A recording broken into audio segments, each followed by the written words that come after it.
아멘. 하나님 말씀을 보겠습니다. 창세기 22장 1절부터 6절까지 보겠습니다.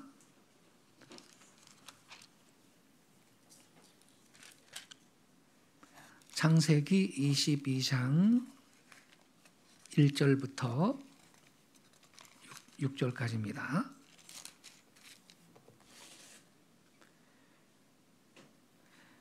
저랑 한 절씩 교독하시겠습니다. 제가 먼저 1절을 읽겠습니다. 그 일 후에 하나님이 아브라함을 시험하시려고 그를 부르시되 아브라함아 하시니 그가 이르되 내가 여기 있나이다.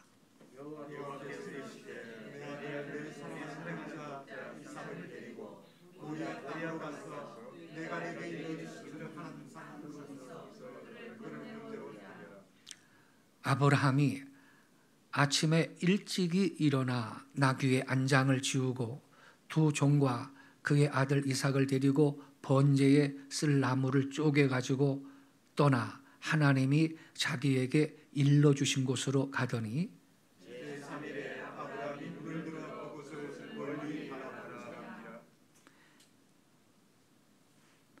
이에 아브라함이 종들에게 이르되 너희는 나귀와 함께 여기서 기다리라. 내가 아이와 함께 저기 가서 예배하고 우리가 너희에게로 돌아오리라 하고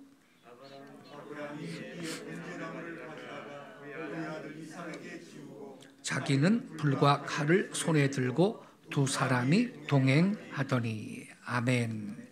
여기까지 보겠습니다. 오늘 아침 함께 읽은 이 본문 말씀을 중심으로 예배자 아브라함, 이러한 제목 아래 말씀을 드리겠습니다. 목적론적으로 볼 때 모든 존재하는 것들은 그 존재의 이유가 있고 목적이 있습니다. 여러분이 앉아 계신 의자는 자기 혼자 그냥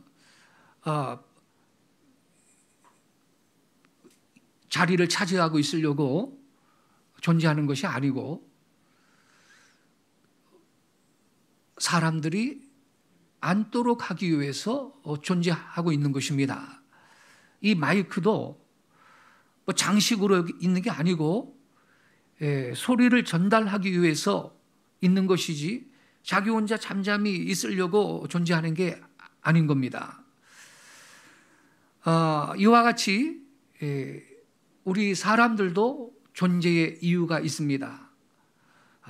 사람이 존재하는 목적이 있는 것입니다. 그 목적은 먹고 배설하고 먹고 배설하고 자고 깨고 자고 깨고 이게 아닙니다. 우리 인간의 존재하는 제1의 목적은 뭔가? 하나님을 영화롭게 하고 그분을 영원토록 즐거워하는 것이 우리 인생의 존재 이유인 줄로 믿습니다. 하나님을 영화롭게 하기 위해서 인간은 존재하는 것입니다. 이것이 인간이 사는 목적이에요. 그런데 예배는 뭐냐? 하나님께 영광을 돌려드릴 수 있는 기본적인 수단입니다. 우린 예배할 때 하나님 앞에 영광을 돌려드리는 것입니다. 예배는 하나님께 영광을 돌리는 시간인 것입니다. 그래서 하나님은 예배하는 자를 기뻐하시고 예배자를 찾으십니다. 예수님께서 요한복음 4장 23절에 이렇게 말씀하셨습니다. 아버지께서는 예배하는 자들을 찾으시더니라. 하나님이 누구를 찾으세요? 예배하는 자들을 찾으신다, 이렇게 말씀하고 있습니다. 왜 하나님께서 예배자를 찾으시나요? 예배를 통해서 영광을 받으시기 때문입니다. 하나님은 참 되게 이기적이시기다. 어떻게 자기가 영광을 받고 자기 만족을 위해서 인간을 그렇게 만들었느냐? 또 이렇게 깊이 따지는 분이 있어요. 예. 와, 굉장히 이기적인 분이시네. 그래, 자기 만족을 위해서 인간을 그런 만들었나? 그래? 영광을 받으려고 만들었나? 또 그렇게 너무 또 심각하게 따지는 분이 있는데, 여러분, 우리가 하나님을 예배할 때는요, 하나님이 영광을 받으시잖아요. 그런데 이 예배하는 시간은요, 하나님께서 영광을 받으시고 또 우리에게 은혜와 기쁨과 능력을 채워주시는 시간이 예배하는 시간인 것입니다. 할렐루야. 예배는요, 쌍방향이에요. 하나님만 일방적으로 영광을 받으시고 뭐 우리는 뭐 끝나느냐? 그게 아니고 우리는 예배 가운데 주님을 만나는 겁니다. 만복의 근원이신 하나님을 우리는 예배할 때 만나는 것입니다. 하나님이 우리를 언제 만나 주시는가? 예배하는 그 시간에 하나님이, 그 만복의 근원이 되신 하나님이 우리를 만나 주시는 것입니다. 우리한테 복이 되는 시간인 거예요. 그래서 예배는요, 살아계신 하나님과 교제하는 시간입니다. 그런 거로 하나님은 우리 인간을 인격적인 존재로 당신의 형상을 따라 그렇게 만드신 것입니다. 그래서 하나님은 이 예배를 기뻐하시고 예배자를 찾으시는 것입니다. 예배를 중요하게 여기시는 것입니다. 우리 인간들은요, 하나님의 영광을 위해서 창조하셨고 그 존재 목적에 우리 인간들이 살기만 하면 하나님은 우리의 모든 필요를 부족함이 없도록 공급해 주시는 하나님이신 것을 믿으시기 바랍니다. 인간이 죄와 사망의 그늘에 앉고 공고의 쇠사슬에 묶여 비참하게 사는 것은 하나님을 예배하지 않고 멋대로 살고 있기 때문인 것입니다. 예배는 신앙생활의 본질이며 가장 중요한 것입니다. 만약에 예배 드리기를 싫다면 신앙생활 안 해도 괜찮습니다. 예배하려고 믿음 생활하는 것입니다. 신앙생활이란 뭐냐? 곧 예배하는 생활인 것입니다. 예배는 하나님께 최고의 영광, 최고의 존귀, 찬양을 드리는 것입니다. 그래서 일전에도 말씀을 드렸습니다만 예배를 워십이라고 하는데 월시십, 최고의 가치를 드린다, 이런 의미인 것입니다. 예배는 하나님께 최고의 가치를 드리는 것입니다. 그래서 가장 최고의 가치가 있는 시간은 예배하는 시간입니다. 그 어떤 시간보다 최고의 가치를 갖고 있는 시간이 예배하는 시간인 것입니다. 이 예배는 누구도 방해할 수가 없습니다. 누구도 제한할 수가 없는 것입니다. 그래서 예배를 잘 드리는 것은 신앙생활을 잘하는 것입니다. 그런데 성경 가운데 예배를 가장 잘 드린 두 사람을 제시할 수 있습니다. 첫 번째는 아브라함이고 또 한 사람은 내 마음에 합한 사람이다. 다윗입니다. 다윗이 하나님을 예배를 잘했습니다. 하나님이 내 마음에 합하다 그랬습니다. 아브라함은 믿음의 조상인데 예배를 드린 조상입니다. 다시 말하면 아브라함은 예배자의 조상입니다. 본문 5절을 다시 한번 보시기 바랍니다. 이에 아브라함이 종들에게 이르되 너희는 나귀와 함께 여기서 기다리라. 내가 아이와 함께 저기 가서 뭐하고 그랬나요? 예배하고 우리가 너희에게로 돌아오리라 그랬어요. 여러분, 지금 말이죠, 하나님께서 아브라함한테 얼마나 엄청난 숙제를 주신지 아시죠? 네 외아들을 번제로 바치라는 거예요. 번제로. 번제는 뭐냐? 재물을 각을 다 떠가지고, 칼 가지고요, 재물을 각을 다 떠가지고서는 그거를 제단 위에 펼쳐놔요. 제단 위에 그걸 펼쳐놓고 불에 태워가지고 전체를 불러 태워서 제물을 드리는 희생 제사를 번제라고 하는데, 세상에 외아들을, 그 백세에 얻은 그 외아들을 번제로 바치라는 거예요. 번제로. 하나님께서는요, 지금 아브라함을 시험을 하시는데 지금 가하시는 것보다 더 가혹한 시험은 없을 겁니다.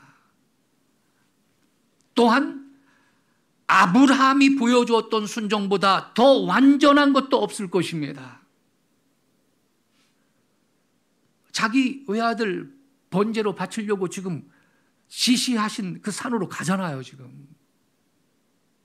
아브라함은요, 곧 무슨 일이 벌어질 것인지 알았습니다.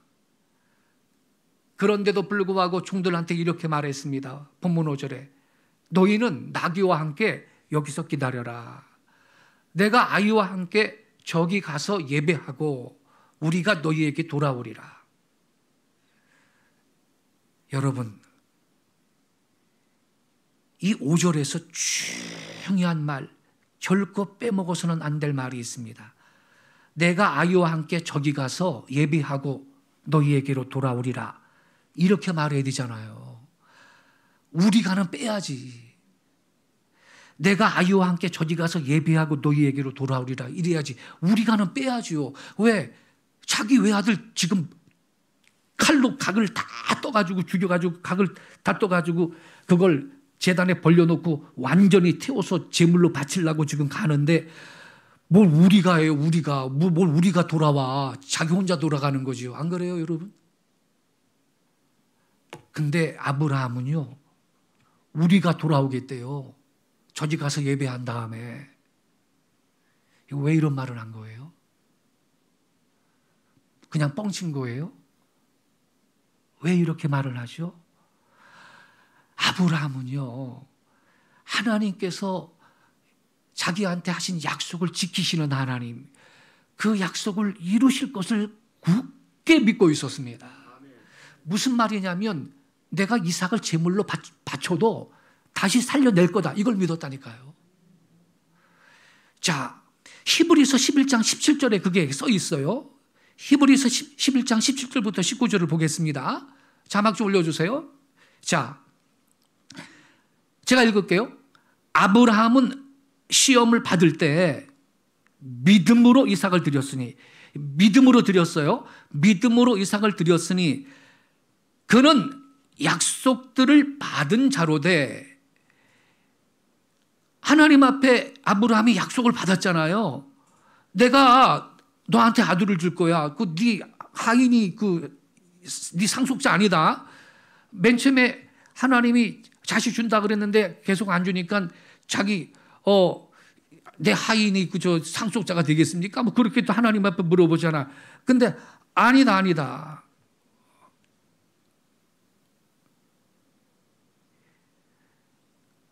네 몸에서 날 자식이 네 상속자가 된다 그랬어요. 그는 약속들을 받은 자로되 그 외아들을 드렸느니라. 그에게 이미 말씀하시기를, 아브라함한테 하나님이 이미 말씀하신 게 있죠. 내 자손이라 칭할 자는 누구로? 이삭으로 말미암으니라. 이렇게 하셨어요. 말씀을 하셨으니 그가 하나님이 능히 죽은 자 가운데서 다시 살리실 줄로 생각한지라. 여기에 답이 있어요. 그래서 자기 종들한테 너희들은 나귀와 함께 여기서 기다려. 내가 아이와 함께 저기 가서 예배하고 우리가 너희에게 돌아오리라. 이렇게 말한 거예요. 믿음 좋아요, 안 좋아요? 아브라함 믿음 좋아요. 하나님은 자기한테 하신 약속이 있거든. 하나님은 거짓말을 하실 분이 아니고 그 약속을 지키시고 이루어 주실 것을 조금도 흔들리지 않고 굳게 믿고 있었어요. 이게 믿음입니다. 할렐루야. 그러니까 우린 이비방정이면 안 돼요. 환경이 지금 당장 나빠졌다고 죽겠구나 이러면 안 된다니까. 할렐루야. 우리는 이겼습니다. 이렇게 선포하시기 바랍니다. 예. 우리는 이겼습니다. 이렇게 선포하고, 나는 이겼습니다. 이렇게 선포하고 믿음으로 전진하시기를 바랍니다. 하나님은 신실하신 분이에요. 우리도요, 환경에 동의하지 말고 신실하신 하나님과 그분의 약속의 말씀에만 동의해야 돼요. 그리고 이겼습니다고 믿음으로 선포하며 나가시기를 축원합니다. 근데 여기 말이죠, 아브라함이 그 다음에 중요한 말이 뭐냐면, 내가 아이와 함께 저기 가서 뭐하고 우리가 너희에게로 돌아오리라 그랬나요? 예배하고 너희에게 돌아오리라 그랬어요. 여러분, 성경에서 예배라는 단어가 처음 나오는 곳이 여기 5절입니다. 성경에서 하나님 앞에 내가 예배한다, 하나님께 예배한다라는 말을 최초로 사용한 사람이 아브라함이에요. 예배라는 단어가 여기 처음 나온다니까요. 5절을 다시 보여주세요. 5절. 그래서 여러분, 아브라함은 믿음의 조상인데 그런 예배자의 조상인 것입니다.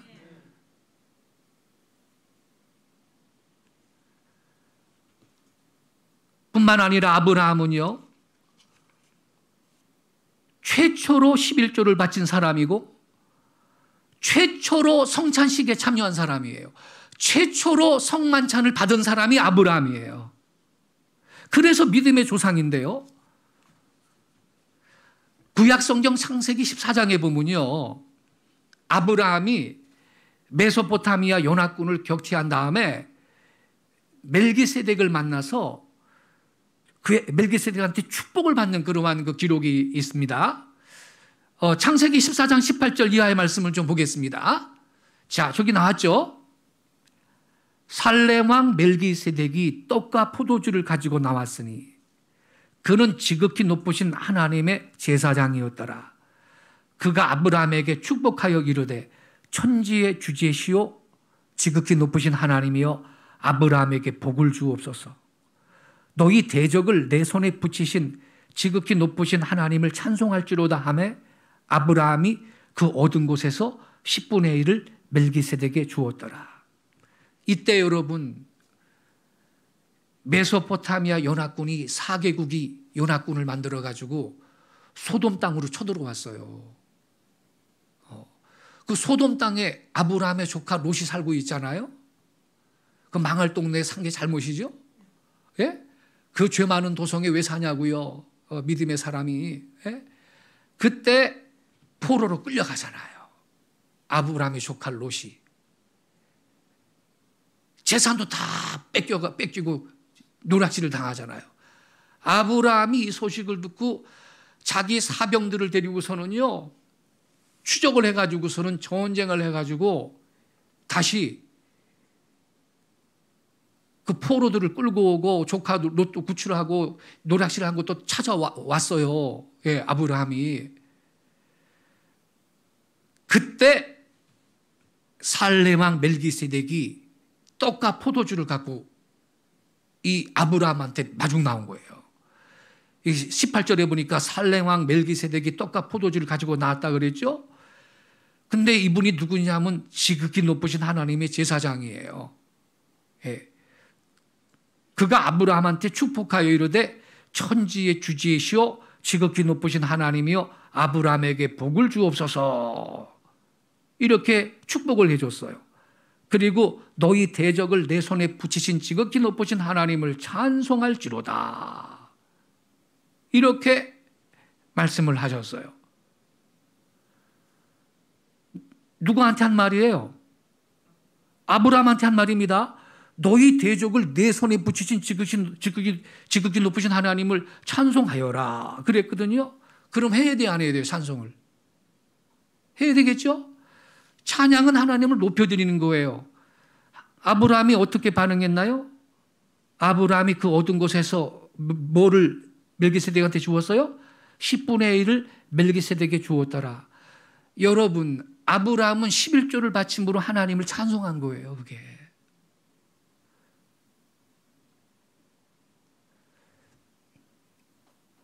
단순히 오늘날도 그래요. 저와 여러분이 11조를 바쳤다, 무슨 뭐 헌금을 바쳤다, 단지 헌금을 드린 게 아니라 그건 하나님을 찬송하는 행위가 되는 거예요.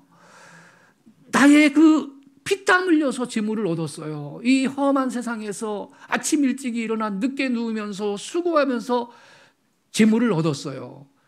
그런데 여러분, 곰곰이 생각해 보세요. 내가 돈 많이 벌었어요. 성경 그대로예요. 너한테 그 많은 돈을 벌게 하신 지극히 높으신 하나님을 찬양할지로다야. 아멘이십니까? 하나님이 나한테 건강도 주시고 지혜도 주시고 여건도 주시고 환경도 주시고 그러니까 돈도 버는 거예요. 그러니까 이거를요 이렇게 표현할 수 있어요. 너로 하여금 이 어려운 때에 먹고 살게 하고 많은 돈을 벌게 하신 지극히 높으신 하나님을 찬송할지로다 이 말이에요. 아브라함이 어떻게 반응했어요? 지극히 너의 대적을 내 손에 붙이신 지극히 높으신 하나님을 찬양하라 그랬을 때 그 얻은 것에서 11조를 멜기세덱한테 주었어요. 오늘날 다시 말씀드립니다만 우리가 하나님 앞에 헌금을 드리는 것은 단지 헌금이 아니에요. 그것은 하나님을 높여드리는 행위예요. 하나님을 찬양하는 행위인 것입니다. 찬양은 입술로만 하는 게 아닙니다. 여기 멜기세덱이라는 인물이 등장하는데 지극히 높으신 하나님의 제사장이래요. 제사장이라는 단어가 최초로 나온 것이 여기입니다. 성경에서. 멜기세덱은 기록으로 남아있는 최초의 제사장입니다. 유대인이 아닙니다. 역사적인 인물이에요. 어떤 분은 구약시대에 예수님이 이때 잠깐 나타났다 그렇게 생각하는 분이 있는데 그게 아니고요. 예수님의 모형이에요. 모형이지 성삼위의 두 번째 유격으로 계신 예수님이 이때 잠깐 현현한 거다. 그건 아니에요. 멜기세덱은 진짜 인간이었어요. 그때 살렘 지역의 왕이었고 제사장이었는데 이분은 그러니까 유대인이 아니에요.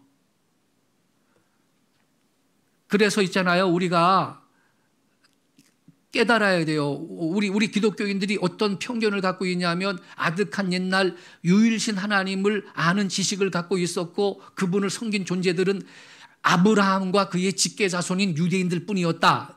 이러한 선입견을 우리 기독교 신자들이 갖고 있잖아요. 그거 아니에요. 멜기세덱은 아브라함을 오히려 축복하신 분이고요. 이방인이고요. 성경에 나오는 욥이라는 사람도요. 동방의 의인이고 예수 하나님을 잘 믿었잖아요. 그 욥도요. 아브라함의 아버지 데라 때쯤 사람이라고 성경학자들이 말을 합니다. 유대인 아니에요. 이런 말을 제가 유대인한테 얘기를 직접 했거든요.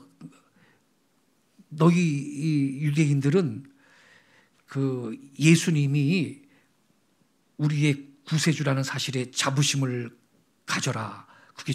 그래야 되지 않겠느냐. 기분 좋게 생각하더라고요. 그렇대. 그런데 성경에 보니까 그 예수님은 멜기세덱의 서열을 따른 제사장이라고 써 있는데 멜기세덱은 이방인이었다. 그러니까 너희들은 이방인한테 좀 겸손할 필요가 있다. 제가 그랬어요. 그랬더니 얼굴이 빨개지더라고요. 그 유대인이. 왜냐하면 지금도 골수 유대인들은요. 이방인을 개 취급합니다. 같이 점심 식사도 안 하려고 그래요. 종교적인 유대인들이요. 그래서 그 사람들은요. 여기 이 멜기세덱 아브라함이 축복받았거든요. 멜기세덱한테. 그래서 생각 깊은 유대인들은 이 구절 읽으면 기분이 되게 나쁘대. 그래도 어쩔 수 없어요. 여기 보니까요. 이 멜기세덱은 그 예수님의 예표고 모형인데 이 멜기세덱이 아브라함을 만나서 축복을 했죠. 아브라함은 멜기세덱한테 11조를 드렸어요. 근데 이때 이 살레만 멜기세덱이 18절에 보니까 뭘 갖고 나왔나요? 떡과 포도주를 갖고 나왔어요. 이게 뭔지 아세요, 여러분? 이 두 가지는요. 아득한 옛날에 제사 때 사용한 음식이에요. 근데 신약 성경에 보면 예수님은 이 두 가지를 떡과 포도주를 이 두 가지를 자기의 피와 살을 상징하는 것으로 엄명하시면서 성만찬 예식을 창설하셨어요. 그래서 여러분 결과적으로 아브라함은요, 우리 믿음의 조상 아브라함은 성만찬 예식을 처음으로 받은 사람입니다. 할렐루야. 예수님의 모형인 멜기세덱한테 성찬식을 처음으로 받은 사람이 이 아브라함이에요. 그러니까 그분이 우리 믿음의 조상이에요. 그리고 아브라함은 자기를 축복하고 떡과 포도주로 자기를 위해서 하나님께 제사를 드려주는 멜기세덱한테 전리품의 10분의 1을 바쳐 지금부터 5,000년 전에 11조 헌금을 창시하였습니다. 그래서 11조라는 것은요, 율법의 잔재가 아닙니다. 율법이 모세를 통해서 기록되기도 전에 사건이에요. 이 사건은 여러분.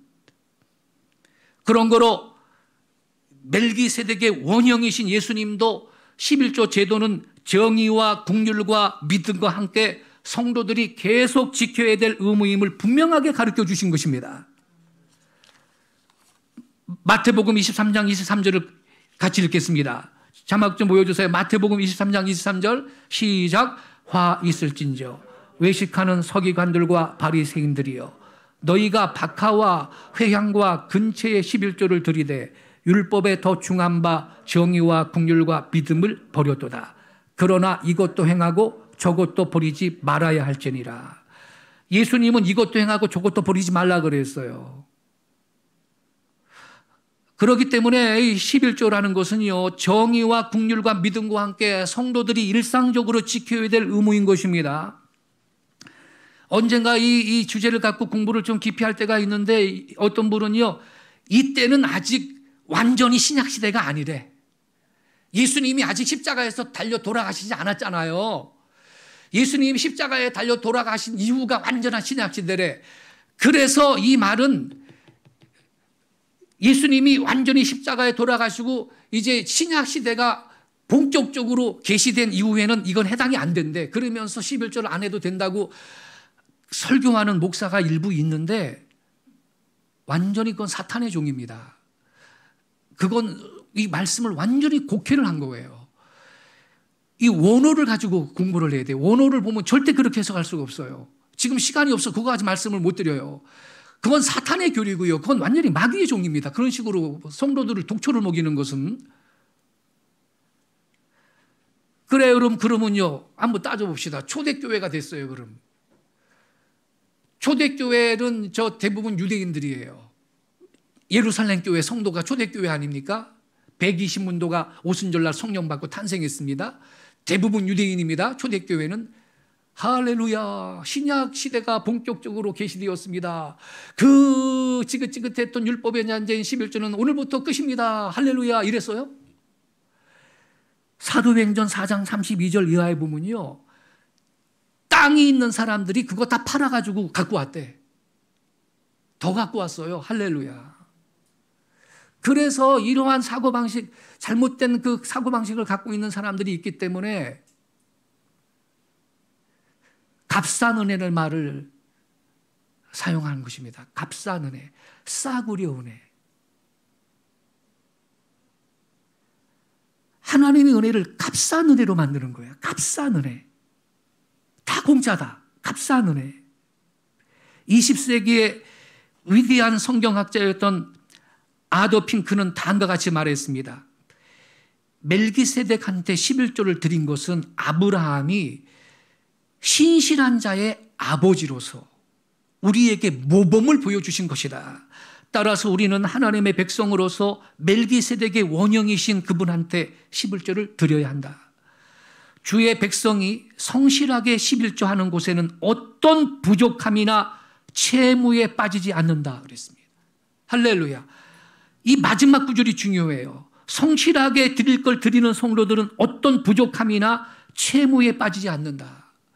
어떤 목사님은 이런 말을 했어요. 그 교회 저녁 예배 때 설교하러 갔어요. 미국에서 있던 일인데. 여러분, 미국이 교회가 있잖아요. 기독교 국가라고 다 한 교회가 무슨 뭐 1000명, 10,000명 그런 게 아니고요. 미국은 교회가 보통 있잖아요. 100명, 150명, 200명 이런 교회가 대부분입니다. 대도시에 있는 교회나 몇백 명 되고 미국에서 1,000명, 뭐 2,000명은 아주 큰 교회에 속합니다. 이게 미국에 한 150명 되는 교회에 어떤 목사님이 설교하러 왔어요. 설교 끝나고요. 그 교회 담임 목사님한테 물어봤어요. 목사님, 이 교회 성도들은 11조 생활을 다 하십니까? 그랬더니 담임 목사님이 우리 교인들은 11조 다 한대. 이야, 그러니까 이 목사님이 참 이 교회 성도들 신실하군요. 그런 교회 드문데 참 신실한 성도들이군요. 그랬더니 그 교인이 150명 되는 교회인데 100명은 하나님께 드리고 나머지 50명은 하나님이 친히 회수하십니다. 그랬어요. 이게 무서운 말이거든. 100명은 하나님께 드리고 나머지 50명은 하나님이 친히 회수해 가신대. 우리가요 11조를 도둑질 하잖아요. 그걸 도둑질 하면요 때가 되면요 하나님이 한꺼번에 회수하는 일이 있다는 거지. 어떤 분은요 해필이면 고가의 수입차를 갖다가 들이받아가지고 세상에 그 범퍼 하나 갈아주는데 수천만 원 그냥 날아갔어요. 근데 그 사람이 그동안 렌트해서 써야 되는데 그 비싼 차를 그것까지 다 하는 바람에 1억이 갑자기 나가버렸어요. 1억이. 돈이 빠지려면 이렇게 빠집니다. 하나님이 우리 돈을 지켜줘야지 우리가 재산도 지킬 수가 있는 것을 믿으시기 바랍니다. 그러니까 하나님이 때가 되면 도둑질해 간 거 다 회수할 수가 있어요. 우리 하나님은 신실하신 하나님이신 것입니다. 아브라함이 왜 믿음의 조상이냐?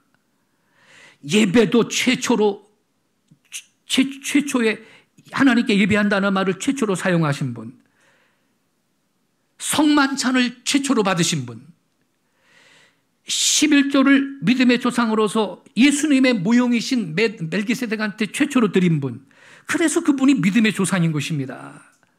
믿음의 조상이 아무나 되는 건가요?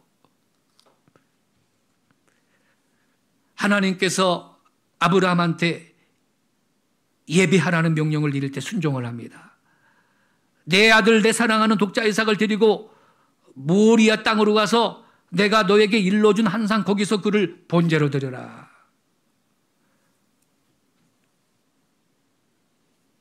근데 이렇게 써있어요. 여호와께서 이루시되 내 아들 내 사랑하는 독자 이삭을 데리고, 이 구절에서 또 중요한 말씀이 이루시되라는 말입니다.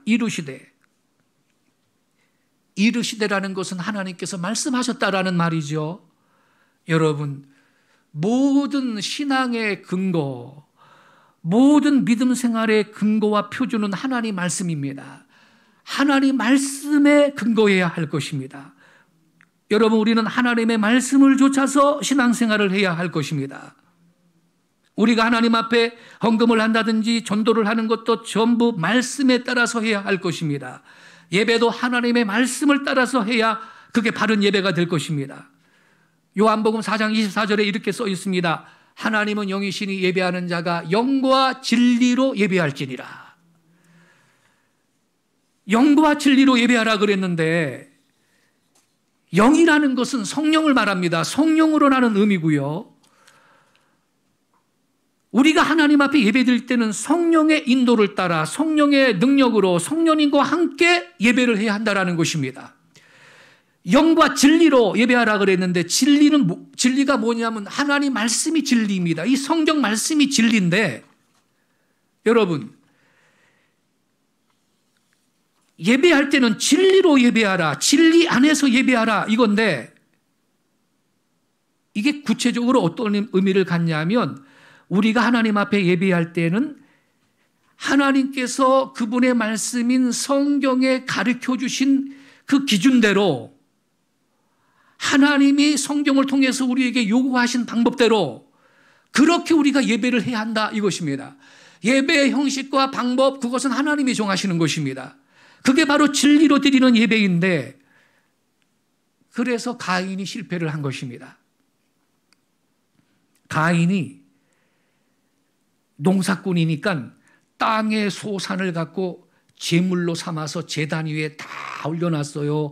파도 놓고 부추도 놓고 배추도 놓고 무도 놓고 땅의 소산을 넘치도록 제단에 올려놓고 성의껏 예배했어요.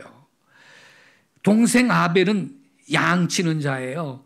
그래서 양의 첫 새끼와 기름을 제단 위에 올려놓고 하나님 앞에 예배했는데 둘 다 성의껏 예배했다니까요. 둘 다 성의껏 정성을 들여서 예배했는데 하나님이 아벨의 제사만 받으셨어요.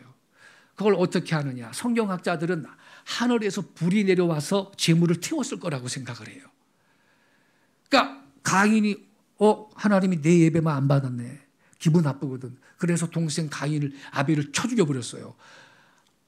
하나님이 자기 예배를 안 받았다면 이게 문제가 어디에 있나? 왜 하나님 내 예배를 안 받았을까? 그거를 확인을 하고 회개하고 자기도 제대로 예배를 해야 될 텐데 시기 질투가 나가지고 아벨을 쳐 죽여버려요. 왜 하나님이 정성껏 예배했다니까요. 제단 위에다가 농사꾼이니까 파, 마늘, 부추, 배, 무슨 옹땅 무슨 과일을 갖다가 넘치도록 올려놓고 제사를 했는데 안 받았는데 성의가 부족해서 안 받은 게 아니고 지멋대로 예배했어요. 아벨은요 양을 제물로 바쳐요. 양을 동물을 제물로 바쳐요. 결국 그게 뭐냐면 피 흘림이 있는 제사를 드렸다는 것이요. 피 흘림이 있는 제사. 아마 각을 떠가지고 제단 위에 올려놨을 거예요. 하나님이 불응답했죠. 그럼 그 피 흘림이 있는 예배 방식은 누구한테 배웠을까요? 아벨이? 자기 아버지 아담한테 배웠죠. 아담이 말이죠. 에덴 동산에서 범죄하고 쫓겨날 때 하나님이 가죽옷을 지어 입혔다고 성경에 써 있죠. 창세기 3장 15절에 가죽옷을 지어 입혔어요. 왜냐하면 죄를 짓기 전에는요. 빛의 광채가 아담과 하와의 육체를 덮고 있었다는 거예요. 영광의 빛이 발산하고 있었다는 거예요.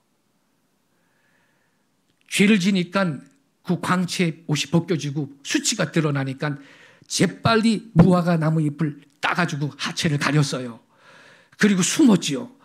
근데 하나님이 이 아담과 하와를 쫓아낼 때 에덴 동산에서 쫓아낼 때 가죽옷을 지어 입혔는데 하나님이 친히 칼을 잡으시고 죄를 진 적도 없고 죄라는 것은 경험한 적도 없는 애꿎은 양 한 마리를 잡은 거예요.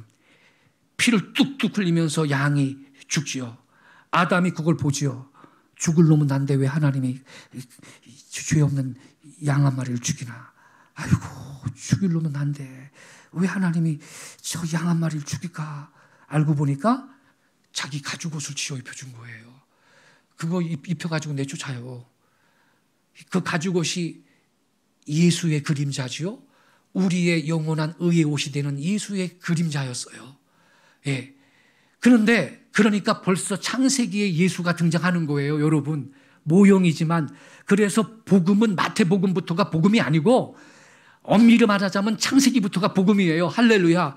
거기 예수가 나와요. 벌써 가죽옷으로. 여자의 후손이라는 말도 나오고 그 여자의 후손이 처녀 마리아의 몸에서 나올 예수를 얘기하는 거거든요. 이렇게 이중으로 나오는데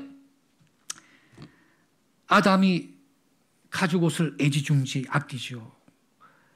그거 메이드 인 에덴이거든. 아유 아버지 그 낡아 빠진 가죽옷을 뭐 그렇게 애지중지 그렇게 챙기나요? 야 이놈아 이거 너희 하나님이 나한테 만들어준 거야. 이게 어떤 옷인 줄 알아? 그러면서 그 가죽옷이 생긴 그 과정을 말해주는 거죠. 그래서 너 알겠냐? 그래서 우리도 예배할 때 양 한 마리를 바쳐서 하나님 앞에 예배하고 있는 거야.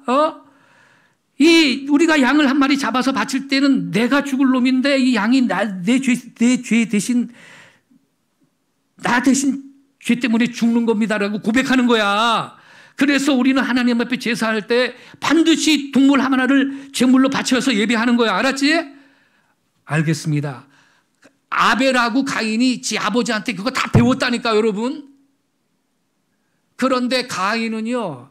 아유 뭐 피비린내 나게 무슨 뭐 짐승 한 마리를 잡아서 바쳐 그래. 정성이 있으면 되는 거지. 그리고 지 마음대로 땅의 소산으로 제물을 하나님 앞에 드렸는데 그걸 하나님이 받겠느냐고요. 여러분 한번 생각을 해보세요. 예배의 형식과 방식은 누가 정해줘요? 하나님이 정해주는 거예요.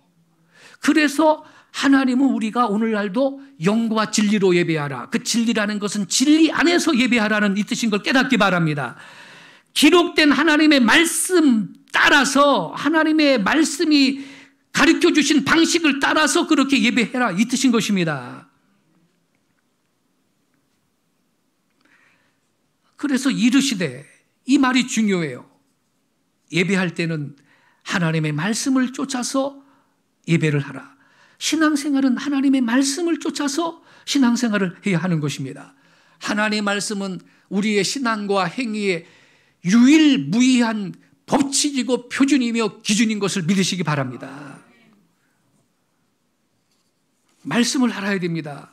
그래서 말씀을 모르면 이단으로 넘어갑니다. 엉뚱한 일을 하게 되는 것입니다. 그런데 하나님이 뭐라 그러냐면 내 사랑하는 독자를 번제로 바쳐라. 이렇게 내 사랑하는 독자라 그랬어요. 왜 사랑하는 이라는 말을 굳이 하나님이 사용했을까요? 아브라함이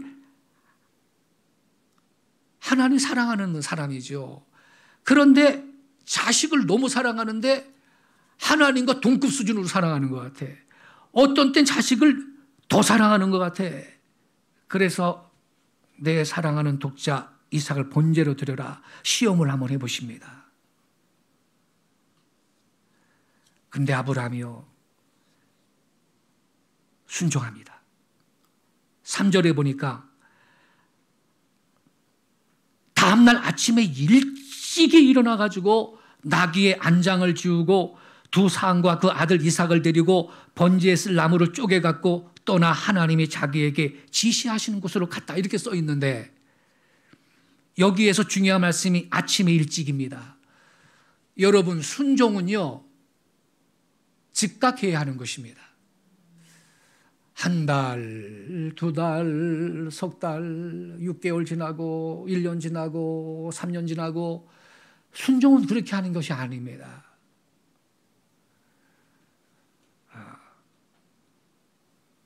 즉시 해야 되는 것입니다.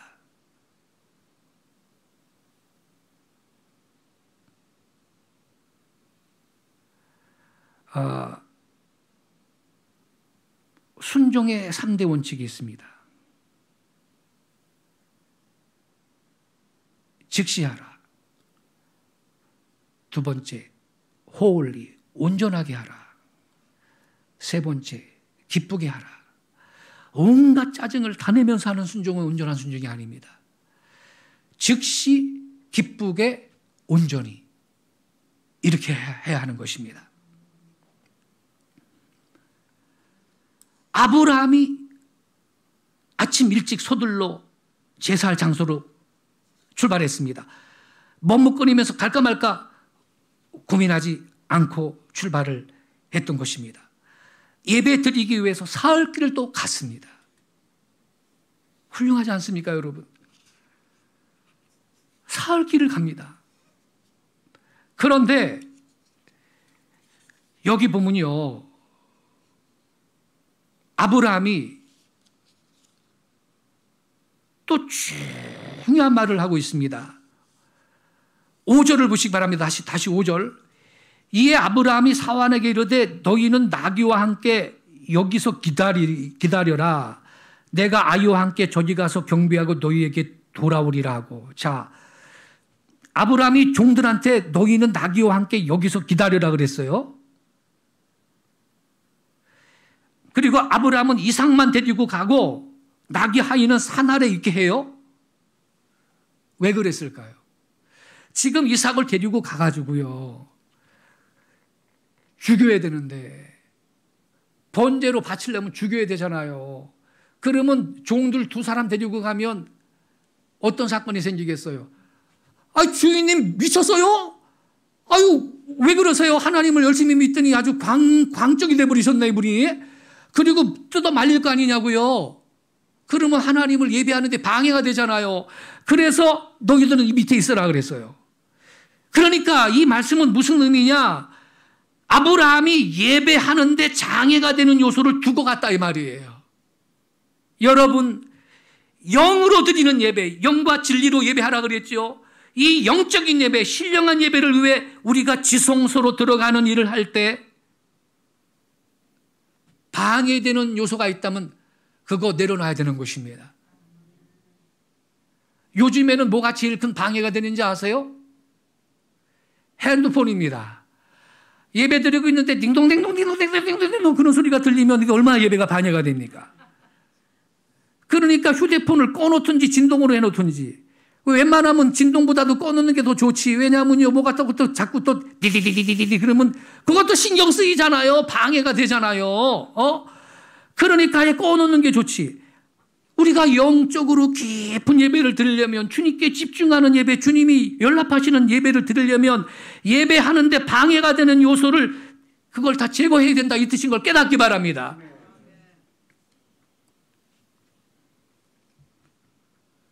오죽하면 어떤 교회는요, 예배 시작할 때 땡땡 다 같이 묵도함으로 예배 드리겠습니다 이랬잖아요. 옛날에 땡땡 다 같이 휴대폰을 끄심으로 예배 드리겠습니다 이런 분이 되잖아요.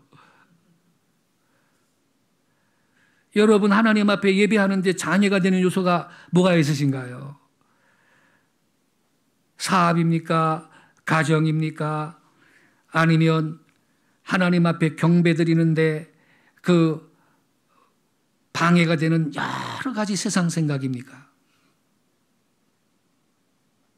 그거 다 제거하라는 것입니다. 근심도 제껴두고, 또 사업 문제도 일단 십자가 앞에 다 내려놓고, 나의 전 존재를 성별해서 산 제물로 바치며 온전히 하나님 앞에 예배할 때 그 예배가 성공하는 예배가 될 줄로 믿습니다. 그래서 아브라함은 사황과 나귀를 밑에 놓고 산 위로 올라갑니다. 하나님 앞에 예배 잘 드리려고. 여러분, 아브라함이 예배하려고 간다고 할 때 그거는 일단 아들을 제물로 바치는 일이었거든요. 이것은요, 자기 자신을 포기하는 것입니다. 자기를 죽이는 일입니다. 구약에서의 제사는 자기를 죽여드리는 것이었습니다. 신약에서는요, 로마서 12장 1절에 이렇게 말씀했습니다. 그러므로 형제들아, 내가 하나님의 모든 자비하심으로 너희를 권하노니 너희 몸을 하나님이 기뻐하시는 거룩한 산제사로 드려라. 이는 너희의 드릴 영적 예배니라. 구약에서는 제물을 죽여드렸고요, 지금은 산채로 드립니다. 너희 몸을 하나님이 기뻐하시는 거룩한 산제사로 드려라. 온전히 우리의 삶을, 내 몸까지 산제물로 드리는 예배자가 될 수 있기를 바랍니다. 아브라함이 칼을 들고 이제 잡으려고 그래요. 이삭을 딱 묶어놓고. 그때 하나님께서 말리시죠. 아브라함아, 아브라함아, 그 아이에게 아예 손을 대지 말라. 그리고 여호와 이레의 축복이 있는 거죠. 수풀에 수양이 뿔이 걸려가지고서는 잡혀있네. 그걸로 제물을 바쳤잖아요. 예배했어요. 그거로. 이게 여호와 이레라 그랬죠. 여호와 이레의 축복. 자, 여러분, 여호와 이레의 축복은 누구한테 오나요? 예배에 성공하신 분을 믿으시기 바랍니다. 우리가 온전히 예배자의 삶을 살아갈 때, 그때 비로소 여호와 이레의 축복이 눈에 보이는 겁니다. 할렐루야. 하나님은 준비해 놓고 시험하시는 것입니다. 내가 모를 깜짝 놀랄만한 여호와 이레의 축복을 하나님 예비하시고 우리를 시험하시기 때문에 여러분, 시험에 들지 마시고, 특별히 예배에 실패하지 마시고 예배에 성공하는 귀한 성도들 되실 수 있기를 주 예수의 이름으로 축원합니다. 기도하겠습니다. 아버지 하나님, 주의 말씀은 우리의 신앙의 근거가 되고 생명의 양식이며, 우리가 하나님 말씀대로 살 때 우리는 실패하지 않을 줄로 믿습니다.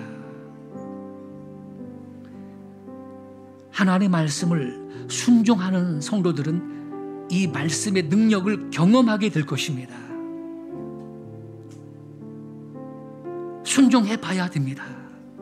그러면 여러분 하나님 말씀의 능력을 경험하게 될 것이고 하나님의 약속을 체험할 줄로 믿습니다. 이 시간에 기도하실 때 주여 아브라함과 같은 예배자가 되게 하옵소서. 예배의 실패자가 되지 말고 예배에 성공하는 사람이 되게 하시고 그리하여 여호와 이레의 축복을 삶 속에서 경험하는 그러한 성도가 되게 주옵소서. 예배에 방해되는 것들 예배할 때마다 내려놓게 하옵소서. 우리 주여 한번 힘차게 외치고 통성으로 기도하겠습니다. 주여, 주의 말씀